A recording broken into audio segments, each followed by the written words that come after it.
lii dafay dëggal rek ni maa ngi sur la voie. ok coowal Djibril Wall moo la porté woon plainte yóbbu la ci yoon.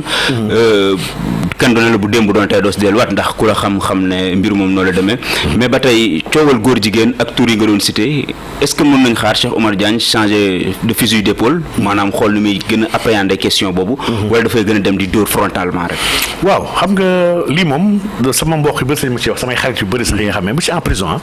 dama noonu ñun dañoo ànd ak yow ba c'est que dañoo gis si da nga war a def nangam mën leen moo il faut tamit qu'on soit sérieux une équipe quand il y a un combat nous travaillons en équipe dans une équipe sëñ Moustapha ñëpp mënuñu bokk poste bu ñu joué da si am ñi nga xam ne seen rôle mooy dugal ñii seen rôle défendre la ñii seen rôle nekk milieu de terrain pour di récupérer balle la ñii seen rôle taxaw ci grande yi sax di tàccu ak di encourager équipe bi la maanaam chacun a un rôle dans l'équipe man j'ai choisi délibérément en toute connaissance de cause et en l'assumant j'ai choisi d'être violent envers ñi nga xam ne dañoo bëgg a sonal diine ndax lu tax ma xalaat loolu lu tax ma jàpp loolu dafa am benn aaya bi xam ne dafa tagg ñi ànd ak yonent Yàlla Muhammad sallallahu alayhi wasallam ci alquran yàlla ne Muhammadu rasulullah sallallahu alayhi wasallam mu ne wallazina ma'ahu li mu ci teg dafa ne ashiddaa'u alal kuffaari waaye ruhamaa'u baynahum wax bi dafa extraordinaire maanaam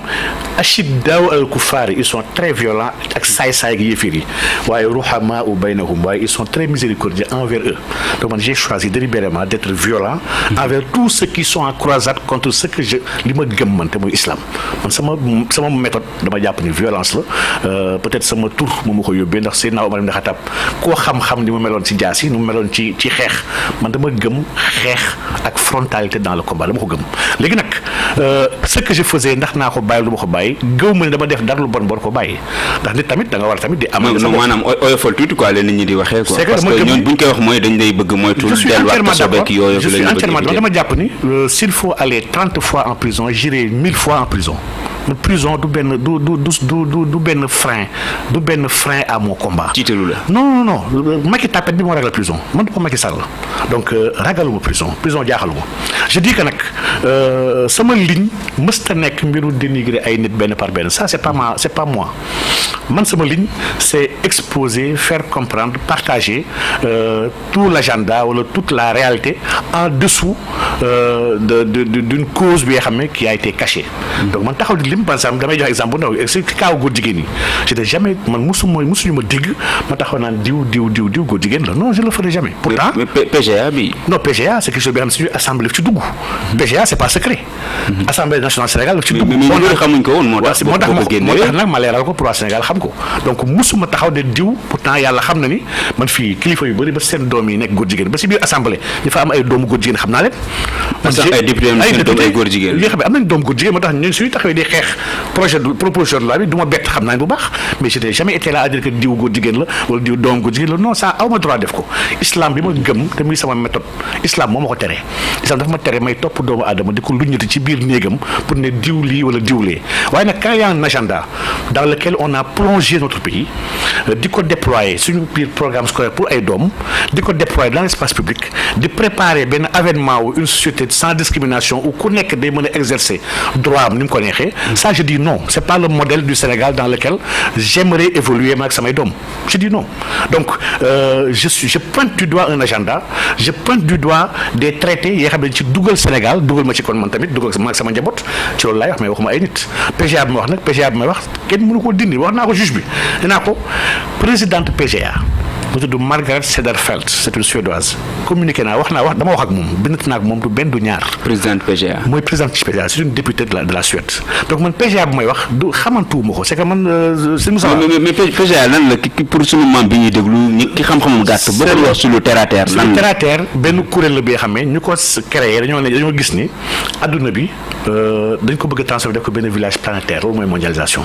village boobu lu muy tekki mooy gëm nañ ñoom bu ñu eggee ci mondialisation ci ndoolu mondialisation bi adduna bi dëkk yëpp dañu war a am même règle di am même loi maanaam yow waroo gën sa dëkk di am ay discrimination ñu gis ñoom ni dëkk yu nekk ñoom am na ay règles yi nga xam ne am na fa ay góor jigéen ñu ngi fa ñu ngi marié ñu ngi am lu leen neex waaye am na dëkk yu bëri yoo xam ne yegguñ ci loolu ñu leen di buntu xatal di leen sonal di leen tëj ak di leen rey sax am na ay dëkk yoo xam ne peine de mort ma pour góor jigéen des pays islamistes yeneen ñoom léegi pourquoi pas comme que mun ñu changer ndoo lépp nañ jéem a xool nañu liggéeyee si dëkk yëpp pour gars yi mën a may jàmm suñu mbokku góor jigéen yi fàttaliku leen le lobby LGBT est très puissant dans le monde dañoo am xaalis football bi art bi culture bi école bi santé bi fépp dañ fa dugal ay milliards yoo xam ne pour ñu defal leen ay lois en leur faveur déjà dafa absurde nga gis benn communauté bi yoo xam ne matuñu sax 1% de la population mondiale aujourd'hui nous sommes 7 milliards et quelques góor jigéen boo leen compter ci àdduna bi yëpp matuñu 2 millions wala 3 millions waaye ils parviennent à se faire à avoir des lois sur mesure pour ñoom pour mën a nekk seen jàmm donc PGA boobu nag ñu ne kon yoon bi gën a gaaw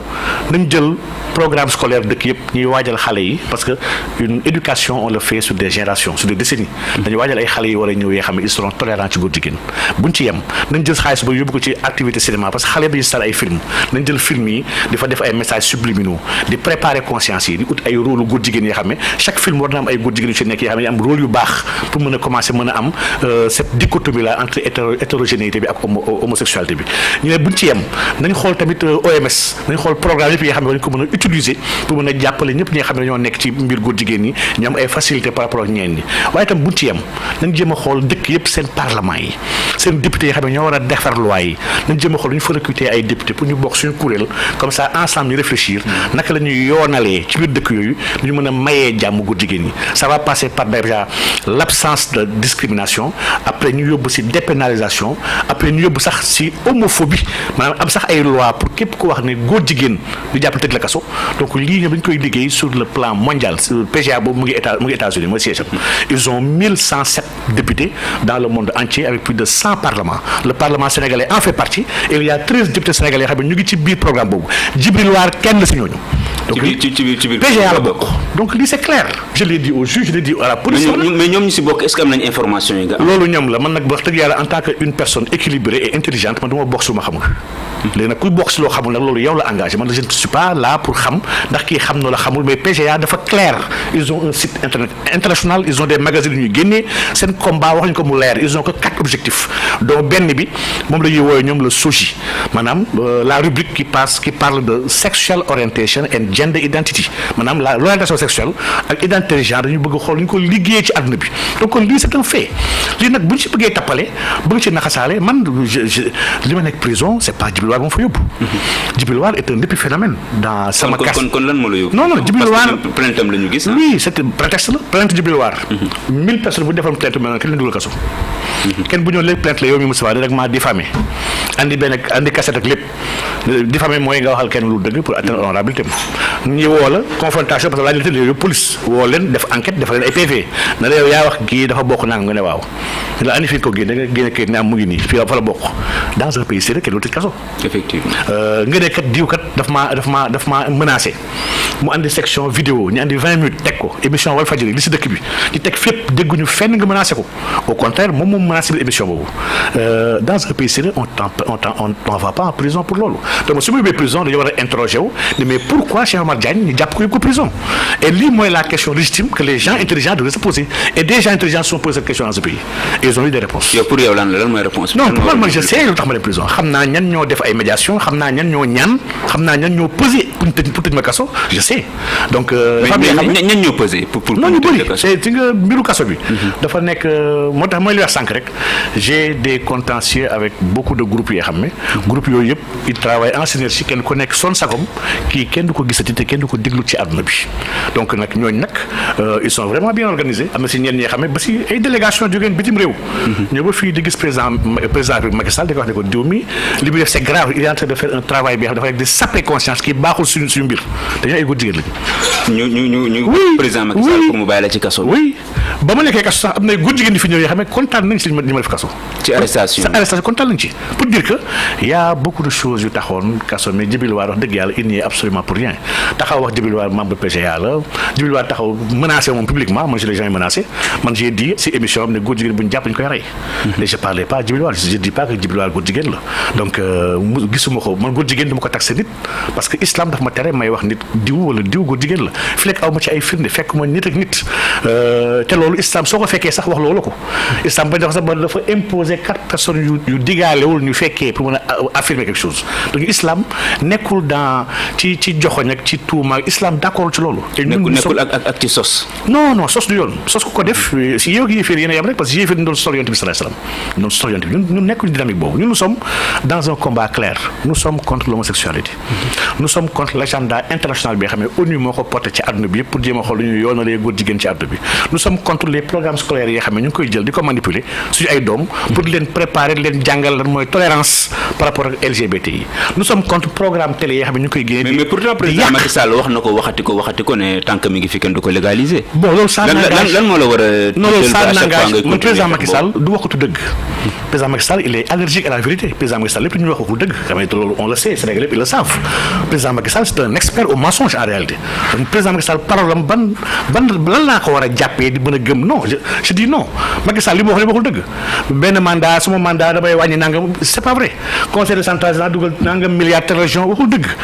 su ma fi mu nekkee du ma ànd ak sama ay nit du ma faral sama nit waxul dëgg Macky Sall lépp lu mu wax du dëgg Macky Sall bi mu waxul tudd sax man j'en doute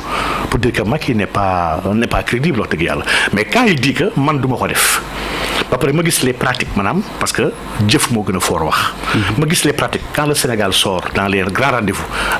comité des droits de l'homme rendez-vous de genre yëpp Sénégal lu muy affirmer ak moom su demee seen plateau télé yi sax yéen tubaab yi lan lay wax Macky Sall waxul du ma ko def Macky Sall kay lu muy wax kay mooy waxul Sénégal pareegul waxu instant da ngeen ñuy may il faut ñu respecter may la ñu du temps chaque société à